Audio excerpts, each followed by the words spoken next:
You've seen the prices. Empty shelves won't just be a rumor soon. In the next few minutes, I'm going to show you 5 actionable steps to build a crisis-proof pantry without breaking the bank. This is Urban Sentinel. Let's get into it. The cost of food has gone up. As many of us know, it's not just recently. Over the last 5 years, food prices have risen an average of almost 25%. Yes, there have been periods of lower cost, but overall, food is continuing to rise, and retailers and producers are starting to give you less per dollar. Step 1. First thing you do is make a pantry list. Take the time and actually inventory the food you already have in your fridge, in your freezer, on your shelves, in your cabinets. Then make a checklist of the meals you normally eat Monday through Sunday. If you eat out during any meal, leave that blank. You'll have to fill in a meal for those days even if you don't use it. Step 2. Determine what items from all the meals you make at home use fresh, frozen, or shelf-stable items, and what are the ones that are most frequently bought compared to items you only buy once every few weeks. The reason is you'll better be able to determine which items you should buy in bulk versus which items you should buy as you need them when you're going out and making your regular runs to the grocery store. The purpose in that second step is to make grocery shopping easier and efficient, saving you time, saving you money. Step 3, and this really depends upon where you go, but coupons.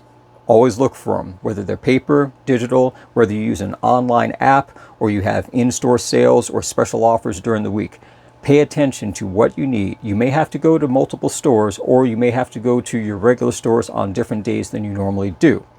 When you're there, ask an employee what days during the week do they normally get deliveries.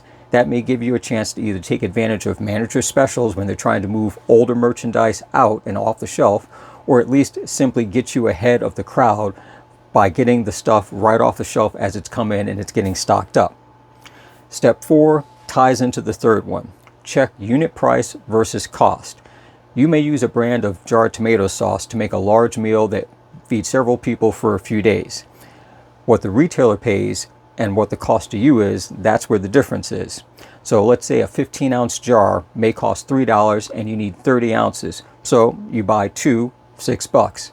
But what if you see a larger 30-ounce jar for $5.50? You save 50 cents. Buying the large one makes sense. The difference between frugal and cheap is this. Frugal, you save money, but you understand the value of quality and are willing to spend it for that purpose. Cheap is when you ignore the quality and simply look to obtain the most you can for the least amount of money. And trust me, I learned that the hard way when I first started prepping. Step 5. This is an easy one. Learn and practice different ways to extend the use of the food you have. Start with eating leftovers. I know a lot of times, and I'm guilty of it myself, some days you just don't want that same thing right away. But start with looking at the leftovers. Learn to make maybe a lunch that can be carried over into dinner, or a dinner that can become breakfast. Learn to pickle, can, dehydrate, ferment, or freeze your food. Being able to prepare meals, have them made and set aside, or prepare certain ingredients for meals and keep them on a longer shelf life. Get a good rotation going of what you have once a week, going through the items, making sure that everything is up to date, bringing your older items forward so you don't get that out of sight, out of mind. Never shop without a list.